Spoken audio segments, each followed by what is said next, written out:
Just literally, thank you for coming. And I am so grateful we are studying Habakkuk today because we need his experience and his word.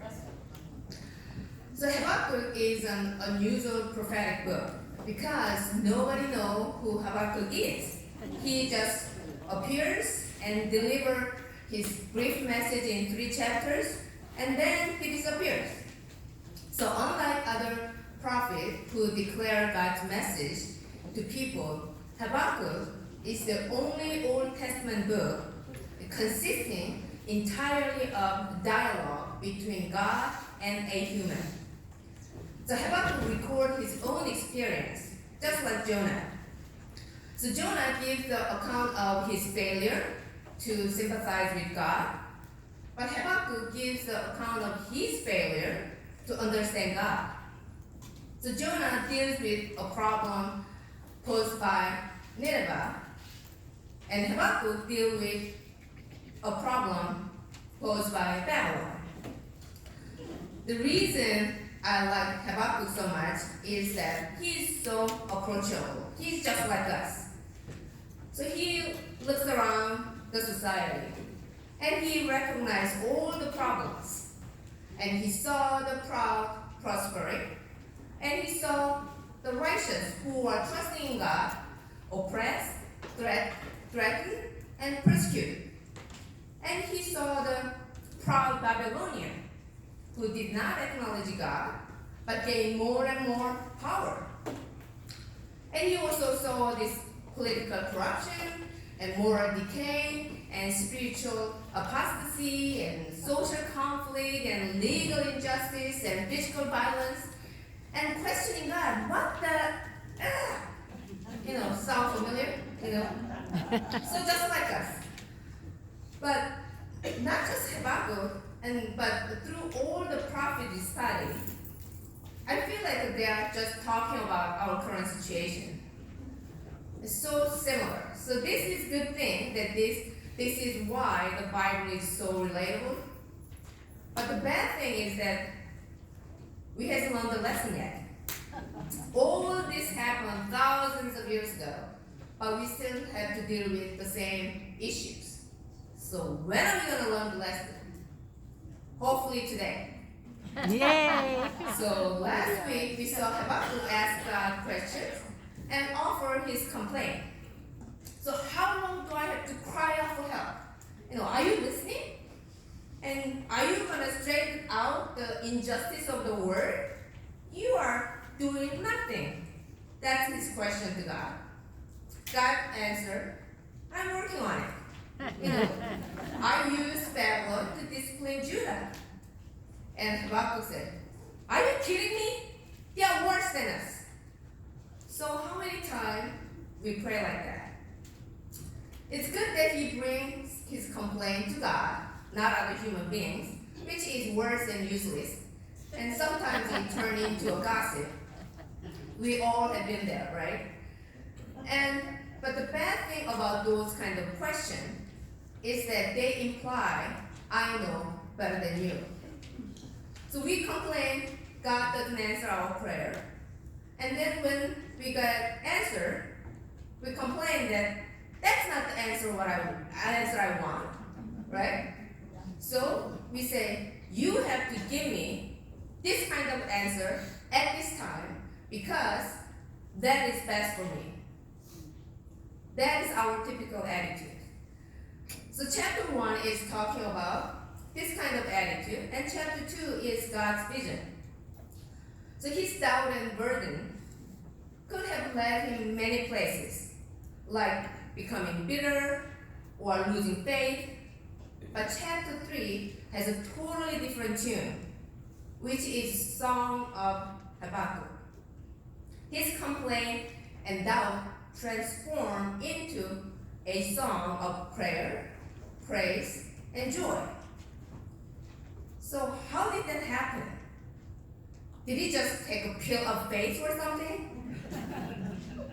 If you read the whole book of Habakkuk, just slowly and carefully, you can recognize that this is a book about Habakkuk's steady spiritual progression from worry to worship, from fear to faith, from questioning God to trusting God. So don't you want to know how he did it? Let's figure it out. So verses 1 to 2, a prayer of Habakkuk, the prophet on Shigionoth. Lord, I have heard of your fame. I stand in awe of your deeds, Lord. Repeat them in our day. In our time, make them known. In wrath, remember mercy. So in this chapter, he doesn't speak. God doesn't speak, but Habakkuk speaks once more and has a last word. After he let out all his frustrations and listened to God's answer, and he contemplated what he said and who God is, and respond with a prayer. But this is not just a prayer. It is a song that has been preserved so that it can be sung in worship. The plural word Shigionoth and its singular form, Shigoyan, each appear in the Bible only once. Verse 1 mentions Shigionoth, and the title of Psalm 7 mentioned Shigoyan. Since no one really knows what they mean, the translator just left the word untranslated. The Shigoyanos mentioned in here can be referred to the content of the poem, or accompanying instrument, or its musical setting, or its tone.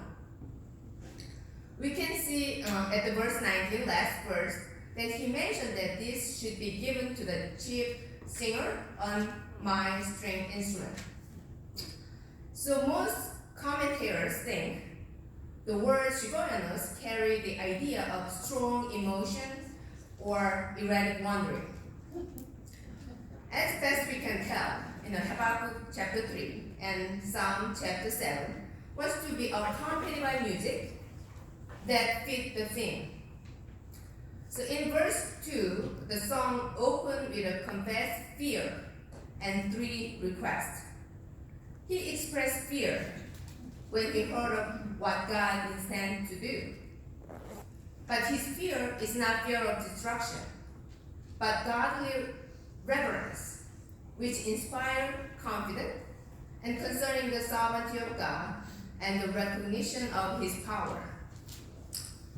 Habakkuk recognized judgment was coming on Judah, so he stopped fighting God intellectually and humbly submitted to the will of God for the nation. His request is to repeat God's work. The word repeat is from the Hebrew word haya, which literally means to bring something back to life, like revive. It is a word used to describe something that is brought back to health and life from a terrible sick condition. Someone said that revival is re-Bible. That is returning to obedience to God's word. So Habakkuk is praying that God would start a new reviving life work in Israel and bring people back to spiritual life. So God's judgment act as a discipline to restore the sinner is the best outcome. But little did he know that the revival would be at least 75 years away. The second thing he's asking is that God would make it known that he was the one who done this in his time. What he's saying is that just let us know your presence, your power, and your grace and your strength in the midst of all this darkness and trouble and afterwards. He wants God to make sure that all people realize his work of redemption, because God's works are a way to reveal his character. whatever become of Israel, let not the God of Israel be forgotten in the world. The third request is God's great mercy in the midst of his wrath. There are several Hebrew words to describe God's wrath, but here the word wrath comes from the Hebrew word rogan, which means usually a turmoil or trouble. So it's like he's saying, God, I want you to do your work of judgment. I know we deserve it, but it's going to hurt for us. So please just remember your mercy and have some compassion for us. That's his prayer. Even a broken heart, he does not ask God to stop it. If I were him, just please stop it. But he didn't. And urged God to compassion because he knows God's character. God's judgment and salvation, and judgment and grace, and judgment and mercy, and judgment and redemption always go together. He knows that. So Matthew Henry pointed out that we must not say, remember my merit, but remember your mercy. So verses 2 to 7. God came from Teman, the Holy One from Mount Paran. His glory covered the heavens, and his praises filled the earth. His splendor was like the sunrise. Ray flashed from his hand, where his power was hidden. Plague went before him. Pestilence followed his step. He stood and shook the earth. He looked and made the nation tremble. The ancient mountain crumbled, and the age-old hill cleft. But he marches on forever. I saw the tents of Cushan in distress, and dwellings of Midian in anguish. So in the second element of his prayer, Habakkuk moved from petition to praise. In verses 3 to 15, he saw a vision of God coming to act in the manner God has in the past. So these verses are in the form of a theophany. The word theophany comes from the Greek word theos, meaning God, and phino, meaning appear. So it means a visible manifestation of God to human on earth in the Old Testament.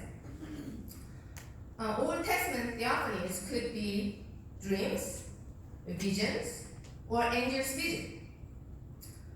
For example, the angel that wrestled with Jacob and the burning bushes that spoke to Moses, and the angels that visit Abraham and Sarah are all considered examples of theophanies.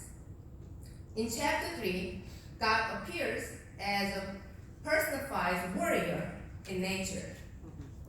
So in these verses, Habakkuk's vision comes with several sets of imagery. First, God who lived in heaven comes into Mount Sinai in order to act. The Teman was a large city in Edom, and Edom itself also called Teman. Mount Paran was a part of Sinai area. It is a very special spot because the Deuteronomy 33 said, the Lord came from Sinai, out of Seir, and from Paran to deliver his people and to give them the law. The reason Habakkuk includes these two places may be that the call attention to God's deliverance of Exodus. So this is the route of Exodus. So he reminds himself of the wilderness, of the defeat of many nations as Israelites possessed the promised land. He reminds himself of faithfulness of God during all those years. So second imagery is God's glory and power. The image of his radiance and sunlight and flashing rays refer to the dazzling glory of God. When God appears in order to act, it is like the bright shining of the dawn sun with its ray flashing, so which make it impossible to look at God, so that this power that God comes with is hidden until God is ready to reveal it. So in Exodus chapter 34, Moses came down from Mount Sinai with the two tablets. And what was it about Moses that was so different? His face was radiant like the sun, right? So he just had reflected something of the brilliance of the light of God. And here, Habakkuk expressed that when he says his splendor was like the sunrise. The third, when God expressed his power, it involves in both blessings and calamity. The plague and pestilence are two terrifying forces that are under God's control. They destroy Pharaoh and the Egyptians to flee the people from Egypt. A plague also killed 70,000 Israelites in David's time in 2 Samuel. So what a perfect time to talk about plague and pestilence. But I'm not going to talk about it. So first, the image in verse 6 show what happened when God stand up to take an action. The entire cosmos went into conversion. The nation seemed to have been power forever, and the mountain and hills seemed eternal. But in front of the power of God's appearance, they shook and collapsed.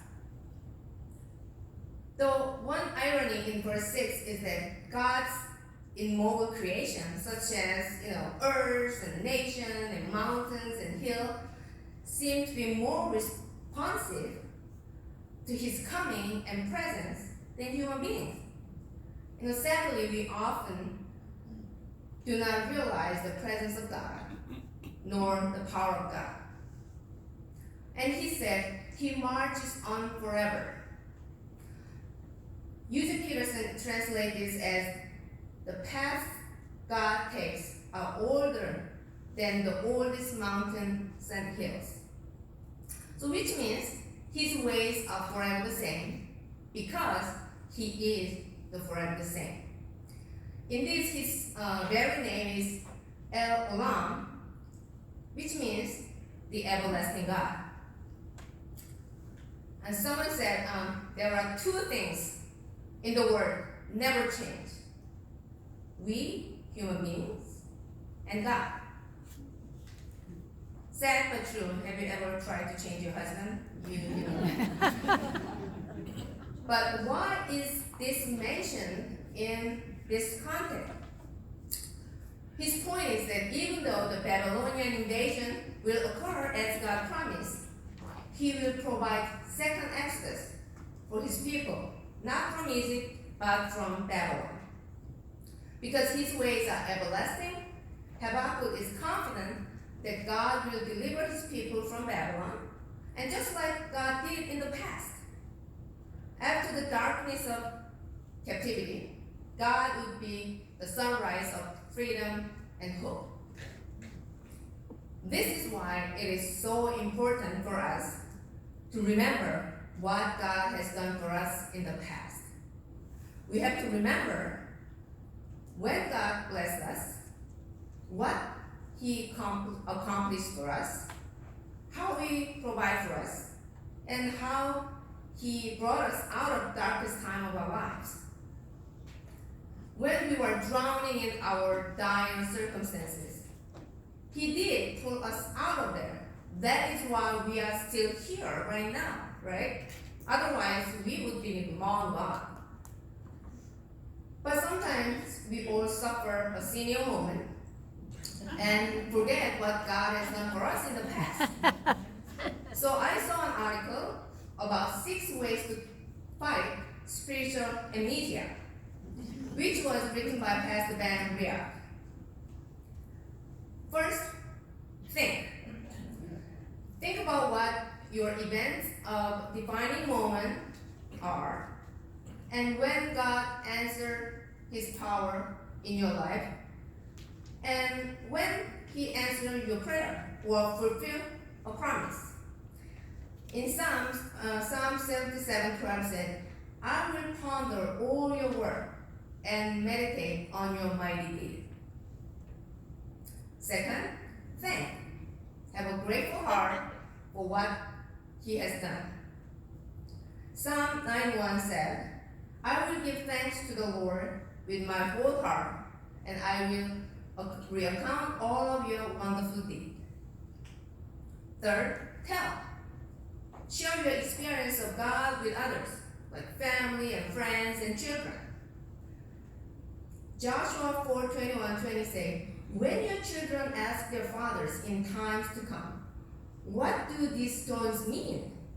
Then you shall let your children know, Israel passed over this Jordan on dry ground.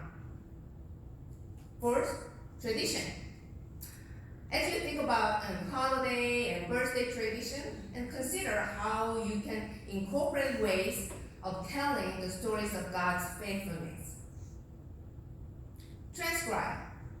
Just write it down, your prayer request, and God's answer on those prayers. So when you are feeling discouraged, just look back on those records of God's faithfulness. The last one he mentioned is taste and see. So use your various senses to remember what God has done. For example, and touch and smell and taste the Lord's Supper. Or you feel immersing water at the baptism can help us to remember what God has done. So I hope you practice this tip to combat spiritual amnesia. Okay, verses 8-15. Were you angry with the river, Lord, and was your wrath against the streams? Did you rage against the sea when you rode your horses and your chariot to victory? You uncover your bows, you call the many arrows, you split the earth with rivers. The mountains saw you and writhed, and torrent of water swept by. The deep roared and licked its waves on high. Sun and moon stood still in the heavens, at the glint of your flying arrows, at the lighting of your flashing spear. In wrath you strode through the earth, and in anger you threshed the nation. You came out to deliver your people, to save your anointed one. You crushed the leader of the land of wickedness. You stripped him from head to foot. With his own spear, you pierced his head when his warrior stormed out to scatter us, going as though about to devour the wretches who were in hiding. You trampled the sea with your horses, churning the great waters. Don't you feel like we are watching an action movie? Yeah. So in verses 3-6, Habakkuk used God as a third person, but here he used the second person, you. So he is speaking his prayer directly to God personally once again.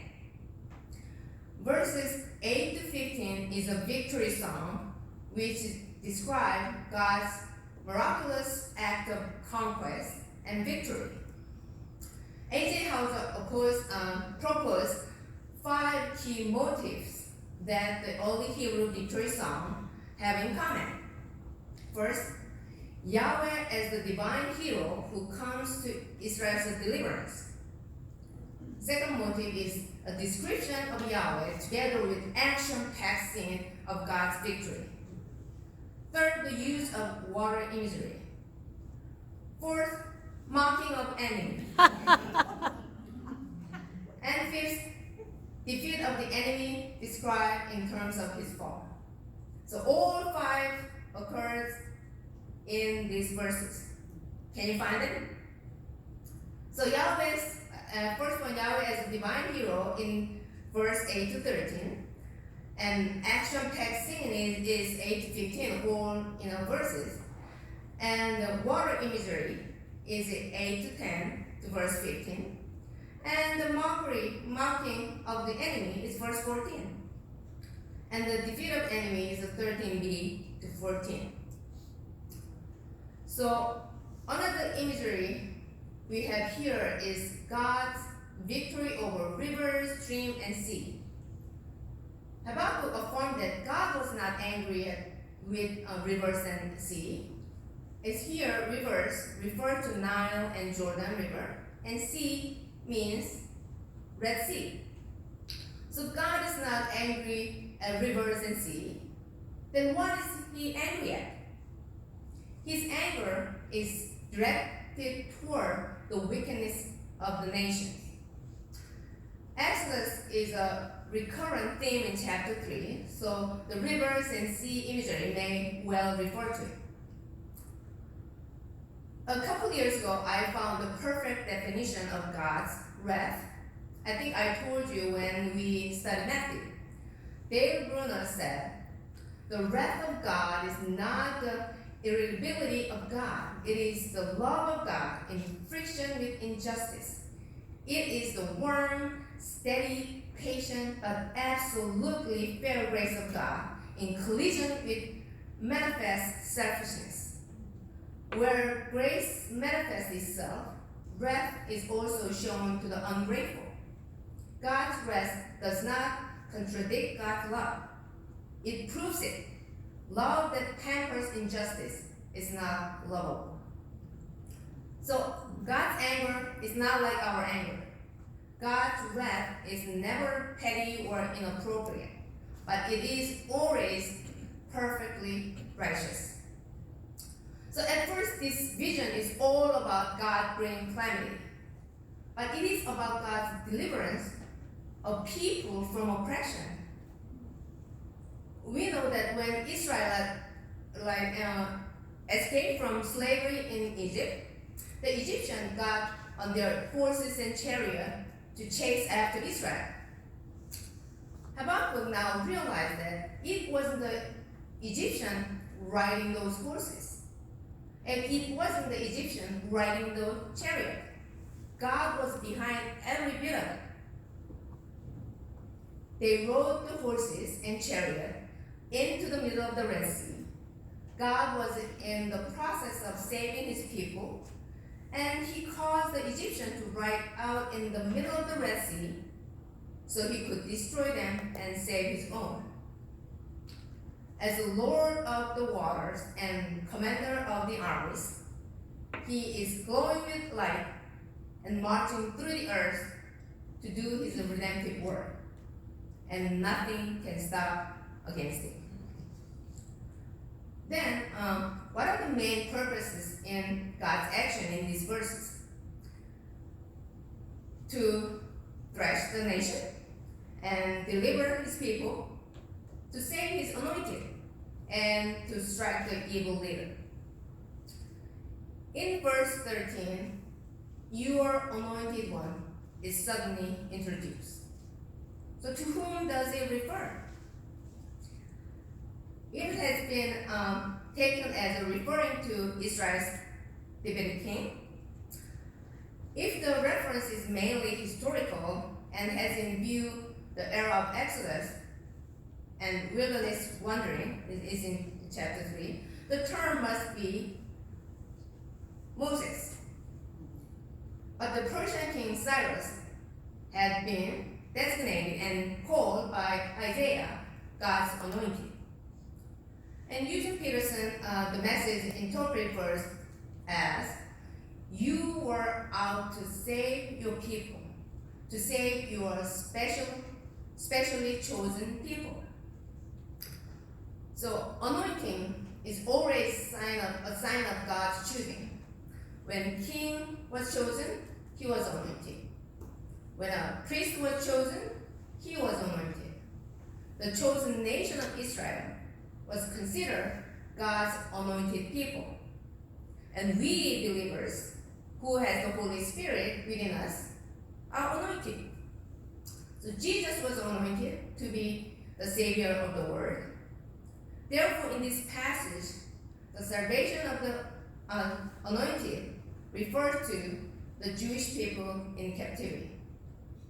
However, it also seems to have the prophetic reference to Jesus, God's ultimate anointed one.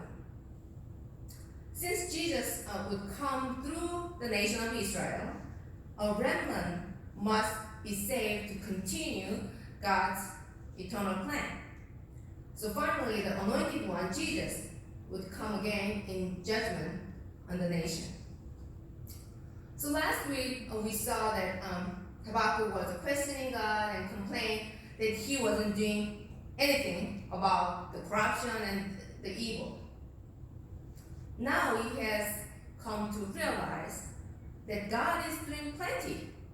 He used political and ethnic turmoil and nature to accomplish his purposes. The fact that he is involved in everything for the sake of his people can serve to encourage Judah in a desperate moment to keep on believing. So God is sovereign Lord of history. So nothing takes place without his knowing it. That is why history is his story. Okay? His story. For now, my favorite verses 16 to 19.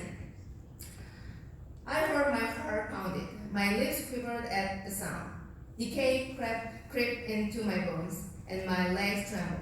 Yet I will wait patiently for the day of calamity to come on the nation invading us. Though the fig tree does not bud, and there is no grapes on the vines, though the olive crop fails, and the field produce no food, though there are no sheep in the pen, and no cattle in the stalls, yet I will rejoice in the Lord, I will be joyful in God my Savior. The sovereign Lord is my strength. He makes my feet like the feet of a deer. He enabled me to tread on the high. For the director of music on my string instrument. So now the subject changes from the second person to first person, I. So it is Habakkuk's own response to himself. In the beginning of the book, he has a doubt and complaint, but after Habakkuk knew that judgment was coming for his people, his thought filled his heart with dread, because he's a human being. But in spite of it, he recorded one of the most beautiful and amazing affirmation of faith. So what made him change? What gave him such a confident and grateful heart despite of coming difficulties? How could he find joy in the midst of suffering? Because he took his eye off the surrounding circumstances and focuses on God. Instead of being centered on himself, his people, his nation, his agenda, he took one steady, long look at God. Do you know who is the first human being who walked on water in history? Jesus? No. He is God. The first fully human who walked on water in history is Peter. When he first tried to walk on water, he asked Jesus for help. So Jesus said, okay, come ahead. So he jumped out of the boat, he walked on water to Jesus. Can you imagine his exhilaration? Wow, I'm walking on water just like Jesus. But when he looked down at the waves, churning beneath his feet, he lost his nerve and started to sink. That is what happened when our focus changes from Jesus to our circumstances. When we focus on our circumstances, we will have fear, doubt, stress, and complaint. Look around the world these days. Virus, illness, war, corruption, murder, violence, deception, injustice. How can we have anything but fear? Sometimes we wonder when God is going to deal with this, just like Habakkuk. If Habakkuk think about the imminent invasion of Babylonians, his heart pounds and his lips quiver, his bones decays, and his legs tremble. But you know what? Habakkuk died before even Babylon invasion happened. So what that means is that in his whole life, he had to live with this terrible prophecy and wonder when it could happen. Can you imagine his anguish? For me, ignorance is bliss in this situation. But instead, he sits back quietly and wait for doomsday. Even if the enemy comes and destroy the fig tree, the vine, the olive trees and fields, and carry off the sheep and the cattle, which means taking away all material possession for survival, basic survival, he will rejoice and have joy in God. How can he do that? Because he focuses on God and remember his deed in the past. He does not wait for God's future deliverance to take place before beginning to be joyful about it. He knows that people who wait for God find new strength even before he sees what they waited for. The Martin Lloyd-Jones said, "Our troubles can nearly all be traced to our persistence in looking at the immediate problems themselves, instead of looking at them in the light of God." That is what Habakkuk learned as well. Habakkuk is the proof that when we focus on God, we are able to peacefully accept what Isaiah said in 58, 8-9. "For my thoughts are not your thoughts, neither are your ways my ways, declared the Lord. As the heavens are higher than the earth, so are my ways higher than your ways, and my thoughts than your thoughts." So if these words set in our heart, we can get strength. And if we have strength, we can have hope. The name Habakkuk means to wrestle or embrace. In his book, he does both. First, he wrestles with God because he cannot understand God's plan. And here, he embraced God and his word. So I read a devotional book, Jesus Calling, every day. You know that book, a lot of you have that. And after I prepared today's speech, on February 27th, I read that day's devotion. And it just hit me. Hey, this is what I'm talking about. So I read to you at the conclusion of Habakkuk. "Keep your eyes on me. Waves of adversity are washing over you, and you feel tempted to give up. As your circumstances consume more and more of your attention, you are losing the sight of me. Yet I am with you always, holding you by your right hand. I am fully aware of your situation, and I will not allow you to be tempted beyond what you are able to bear. Your greatest danger is worrying about tomorrow. If you try to carry tomorrow's burdens today, you will stagger under the load and eventually fall flat. You must discipline yourself to live within the boundaries of today. It is in the present moment that I walk close to you and helping you carry your burdens. Keep your focus on my presence in the present." Thank you. Perfect time.